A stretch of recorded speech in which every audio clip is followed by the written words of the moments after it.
மண்டேனாவே பசங்கள சீக்கிரமா ஸ்கூலுக்கு அனுப்பணும். அவங்களுக்கு பிடிச்சமான ரெசிபி செய்யணும். எங்க வீட்ல எல்லாருக்கும் பிடிச்ச இந்த கத்திரிக்காய், பாசிப்பருப்பு போட்ட சாம்பார் வந்து ரொம்ப பிடிக்கும்.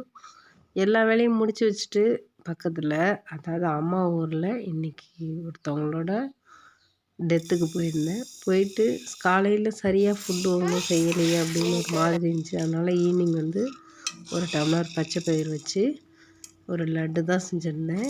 எப்படி செய்கிறதுன்னு சொல்கிறேன். லாங் வீடியோவில் சொல்கிறேன்னு இருந்தேன் இல்லையா.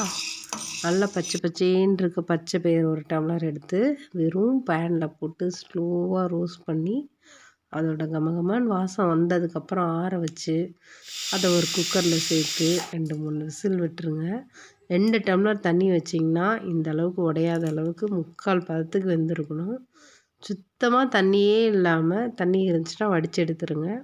மிக்ஸி ஜாரில் போட்டு இந்த மாதிரி கொரன்னு நல்லா அரைச்சி எடுத்துட்டு இது கூடவே வெல்லம் வந்து 2 கப் அளவுக்கு சேர்த்துக்கோங்க. உங்களுக்கு ஸ்வீட்டுக்கு ஏற்ற மாதிரி சேர்த்துக்கோங்க. நான் கொஞ்சம் இனிப்பு அதிகமாகவே சாப்பிட்ற ஆள். ஸோ நல்லா இனிப்பு சேர்த்துட்டு வெல்லம் சேர்த்து செஞ்சிங்கன்னா நல்லாயிருக்கும். சுகர் சேர்க்குறது ஆப்ஷனல் தான். அது இலைக்கு வரும் சுகர் சேர்க்கும்போது. வெல்லம் சேர்த்துட்டு இந்த மாதிரி நல்லா தண்ணி இல்லாமல் கெட்டியமாக இல்லாமல் நல்லா உடச்சி விட்டுருங்க. 1-2மா கெட்டி இருக்கிறத ஒரு பேனில் போட்டு. இதுக்கப்புறம் அடுப்பில் வைக்க வேணாம். வெறும் பேனில் போட்டு தான் நான் வந்து கட்டியெல்லாம் உடச்சி விட்றேன். உடச்சிட்டு துருவி வச்சுருக்க தேங்காய் 2-3 நாள் வெளியிலேயே வச்சு சாப்பிட்ணுன்னா தேங்காய் நீங்கள் ஆட் பண்ண வேண்டாம். நான் அன்றைக்கி தண்ணி இல்லாமல் துருவி தான் சேர்த்துருக்கேன் தேங்காவை. மிக்சியில் போடும்போது சலசலன்னு இருக்கும். ஸோ பேனில் இந்த மாவும் தேங்காயும் சேர்த்து எவ்வளோ தேங்காய் வேணுமோ அந்தளவுக்கு ஆட் பண்ணி உருண்டை பிடிச்சிங்கன்னா சட்டுன்னு நின்றும். சூப்பரான ஹெல்த்தியான ஒரு பாசிப்பருப்பு லட்டு தான் அது. இது தான் நாங்கள் சின்ன பிள்ளையா இருக்கும்போதெல்லாம் எங்கள் பாட்டிலாம் இதை தான் செஞ்சு கொடுப்பாங்க. அதாவது என் அம்மாவோட பாட்டி இல்லை, சின்ன பாட்டி பெரிய பாட்டி அவங்க இருக்காங்க இல்லையா, அவங்கக்கிட்ட தான் இந்த லட்டு வாங்கி சாப்பிட்ட ஞாபகம். அந்த பாசிப்பருப்பு வறுத்த வாசம் தான் அவ்வளோ டேஸ்ட்டாக இருக்கும்னு நினைக்கிறேன். இதில் ஏலக்காய்லாம் எதுவுமே சேர்க்க வேணாம். சேர்க்கும் போது அதோட வாசம் அப்படியே இருக்காது. அந்த ஏலக்காய் வாசமும் நெய் வாசமும் இருக்கும். நெய்யும் ஏலக்காயும் கண்டிப்பாக அவாய்ட் பண்ணிடுங்க.